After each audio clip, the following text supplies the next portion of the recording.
எனக்கு வணக்கம். நான் உங்கள் ஜனா பேசுகிறேன். இப்போ என்ன கண்டு பார்க்க போகிறோம்னா, மக்காக இருக்கும் பாண்டியனின் வாரிசு, ஏமாற்றப் போகும் ராஜியின் அண்ணன், எஸ்கேப் ஆன தங்கமயில், என்ன விஷயன்றதை டீட்டெயிலாக பார்க்கலாம்.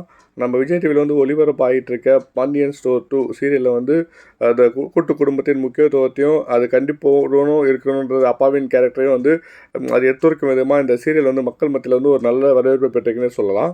ஆனால் அதில் இருக்கும் பிரச்சனைகளையும் சிக்கல்களையும் சமாளிக்கும் விதமாக வந்து சில விஷயங்கள் வந்து அது அமைஞ்சிருக்கு. அதாவது வந்து கல்யாணத்துக்கு பிறகு வந்து அப்பா கிட்ட எல்லா விஷயத்தையுமே வந்து பர்மிஷன் கேட்டு நிற்க முடியாது.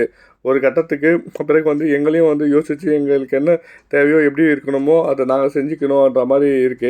அதன்படி போவதற்கு வந்து எந்தவித முட்டுக்கட்டையும் போடக்கூடாதுன்ற மாதிரி அதுக்கேற்ப சில செந்தில் அந்த கதிரோடைய இயக்கமாக இங்கே இருக்குது.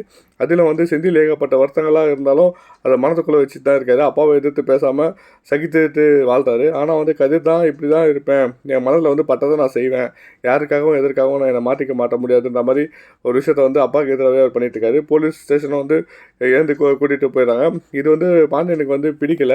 இருந்தாலும் ராஜி எக்ஸாம் எழுதிட்டு பாஸ் பண்ணிட்டுட்டா வந்து ஒட்டுமொத்த குடும்பமும் வந்து ஒதுக்கி தான் கொண்டு ஆரம்பிச்சிருவாங்கன்ற ஒரு நினைப்பில் வந்து கதிர் அவருக்கு வந்து தோன்றிய விஷயங்களை வந்து பண்ண ஆரம்பிச்சிட்டாரு.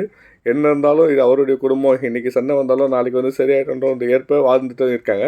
இதனால் வந்து இந்த குடும்பத்திலேயே வந்து ஆட்டி படைக்கும் விதமாக வந்து சக்திவேல் சசி இந்த மாதிரி செஞ்சுட்டு இருக்காங்க. இந்த வகையில் வந்து குமரவேல் வச்சு ஒரு அரிசி அந்த மணலில் இருக்கும் போய் இடத்த பிடிச்சி அரசியை வந்து கல்யாணம் பண்ணி விட்டாங்க. ஆனால் பாண்டியன் தன் கைக்கு வந்து அடங்குவதற்கு வந்து வாய்ப்பு கிடைக்குமான்றதை வந்து காய் நகர்த்திட்டு இருக்காரு. இதில் வந்து குமரவேல் விரித்த வலையில் வந்து அரசி வந்து சிக்கிக்கிறாங்க.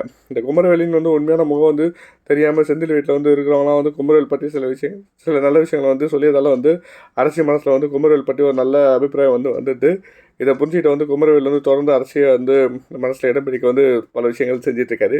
குமரவேல் பற்றி வந்து சரியாக தெரியாமல் வந்து மக்கா இருக்கும் அரசின் அந்த காதலியில் வந்து பாண்டியனுக்கு எதிராக வந்து குமரவேலுக்கு வந்து கல்யாணம் பண்ணி ஏமாற்ற போகிறாரு. அடுத்ததாக வந்து படிக்காமலே ஸ்கூல் வேலைக்கு போயிட்டு இருக்கோம் தங்கமயில் வந்து சர்டிஃபிகேட் இல்லைன்ற மாதிரி சொல்லி அது தைரியம் இல்லாமல் கிடைச்சி விட்டதுன்ற மாதிரி சொல்லி அனைவரையும் வந்து நம்ப வச்சுறாங்க.